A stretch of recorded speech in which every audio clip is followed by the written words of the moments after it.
Hello everyone, अभी हम पढ़ने जा रहे हैं अबाउट जीएफआर।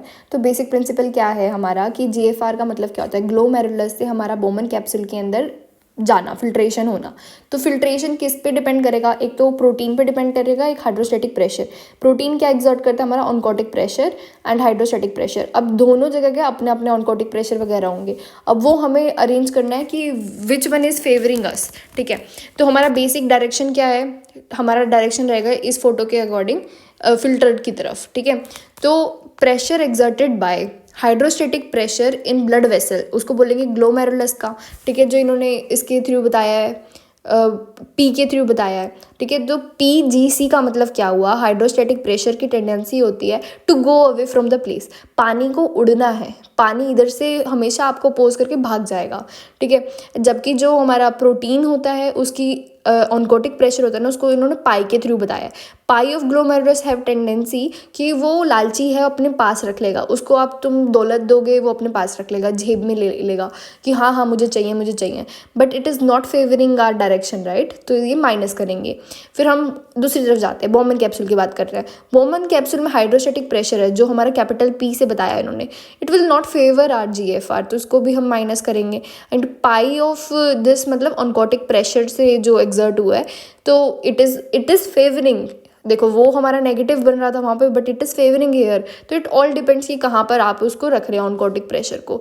तो इसलिए हमारा नेट फिल्ट्रेशन क्या आया? देखो, P कैपिटल मतलब हाइड्रोस्टेटिक ऑफ ग्लोमेरुलर कैपिलरी, उसको हमने प्लस किया with oncotic pressure of Bowman capsule. देखो सिंपल सा मैं बता रही हूँ, रट्टा मत मारना। अगर आपको इतना पता है ना, ये स्टोरी पूरी पता, अगर नहीं पता प्लीज़ वापस जाके सुनो। रट्टा मत मारना, भूल जाओगे। इसके अलावा अब हम देखते हैं क्या क्या होता है सिचुएशंस। देखो मान लो, आप खुद इमेजिन करो अपने आप को बोमन कैप्सूल, अपने ऊपर सर पे एक टोपी रखो, उसको इमेजिन करो एज अ ग्लोमेरुलर कैपिलरी। अब आपके पास एक पाइपलाइन आ रही है, उस पाइपलाइन को बोलते हैं, आने वाली को, हमारे पास जो आ रही है एफरेंट, जो जाएगी वो तो है इफरेंट। ठीक है, एफरेंट आ रही है, अब उसमें कंस्ट्रक्शन हो गया। तो बोमन कैप, ये ग्लोमेरुलर कैप्सूल है क्या? ब्लड वेसल ही तो है, उसका ही तो गुच्छा है ना। तो ब्लड वेसल जो हमारा ब्लड लेकर आ रहा था, उसका कंस्ट्रक्शन हो गया, आते आते हमारे पास कम पहुंचेगा, तो हमारा GFR क्या होगा? कम। ठीक है, एंड हमारा रीनल प्लाज्मा फ्लो क्या होगा? कम। ठीक है, फिल्ट्रेशन रेट की हम बात बाद में करेंगे। इफरेंट है, ये मतलब जा रहा है।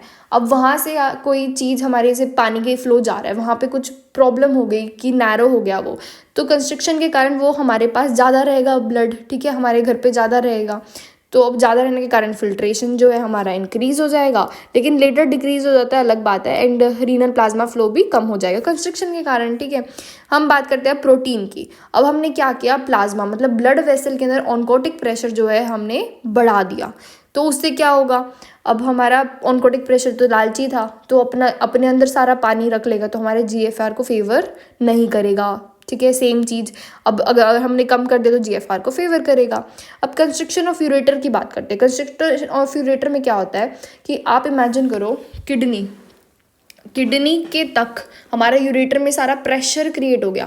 तो ये जो हमारा बोमन कैप्सूल है, it is a part of kidney, right. इसको ही तो मिला मिला कर हम पूरा किडनी बनाते हैं। तो वो उसके अंदर प्रेशर क्रिएट हो गया, तो वो कोई बंदा अपना प्रेशर में काम कर सकता है? नहीं कर सकता। तो बोमन कैप्सूल के अंदर प्रेशर ज़्यादा हो जाएगा तो GFR कम हो जाएगा, but there will be no effect on renal plasma flow.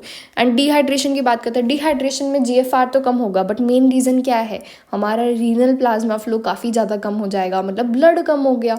Blood कम होने के कारण GFR कम हो गया। अब हम करते हैं बात फिल्ट्रेशन फैक्टर की। ये GFR अपॉन RPF की होता है इसका फॉर्मूला। देखो पहले में कोई इफेक्ट नहीं पड़ा, इट्स ओके। तो अगर हमारा GFR जो है वो इंक्रीज़ हो रहा है एंड नीचे RPF, तो ये ओवरऑल इंक्रीज़ होगा। इसको अरेंज कर लेना, बस एक डिहाइड्रेशन वाला बताना था कि रीनल प्लाज्मा फ्लो ज़्यादा डिक्रीज़ होगा, इसलिए हमारा फिल्ट्रेशन फैक्टर इंक्रीज़ हो रहा है। ठीक है, इसके अलावा एक खास बात यह है, आपको ट्रिक याद रखनी है, PDAACE मतलब प्रोस्टाग्लैंडिन डायलेट करते हैं हमारे एफरेंट को। एफरेंट मतलब हमारे पास आने वाला।